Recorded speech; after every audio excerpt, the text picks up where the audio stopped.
হারিয়ে যাওয়া শহর হেরাক্লিয়ন। জলে ডুবে থাকা এক মিশরীয় রহস্য। অনেক অনেক বছর আগে মিশরের এক সমুদ্র তটে দাঁড়িয়েছিল এক বর্ণময় শহর হেরাক্লিয়ন। গ্রিক আর মিশরীয় ইতিহাসের এক মোহজাল ছিল এই শহর।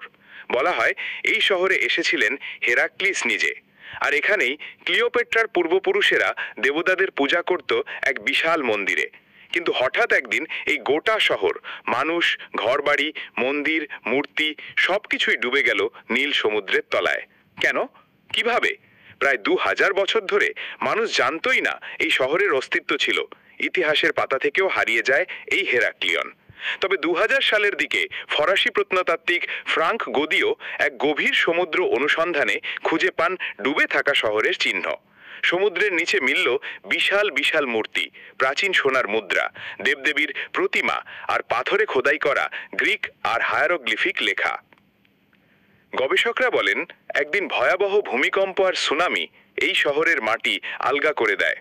তার সাথে জলস্তরের উচ্চতা বেড়ে যাওয়ায় শহরটা ধসে পড়ে একেবারে সমুদ্রের গভীরে।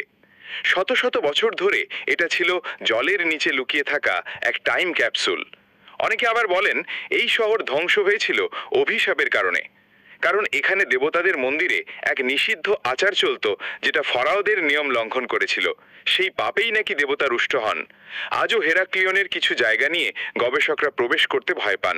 সমুদ্রের নিচে ঢুকলেই নাকি হারিয়ে যান ডুবুরিরা। অনেকে বলেন তারা এক অজানা কণ্ঠ শুনেছেন জলের গভীরে, একটা প্রাচীন ভাষা যা আজ আর কেউ বোঝে না। এই হারানো শহর হেরাক্লিয়ন আজও অনেক প্রশ্ন রেখে গেছে। এই শহর আসলে কত বড় ছিল? এর ধ্বংস প্রকৃতিতে নাকি অতি প্রকৃত কিছু ছিল? আর সেই রহস্যময় মন্দিরে কি আসলে দেবতা বাস করতেন? তুমি কি মনে করো? এটা কি ছিল প্রকৃতির খেলা নাকি দেবতাদের অভিশাপ? কমেন্টে লিখো তোমার মতামত।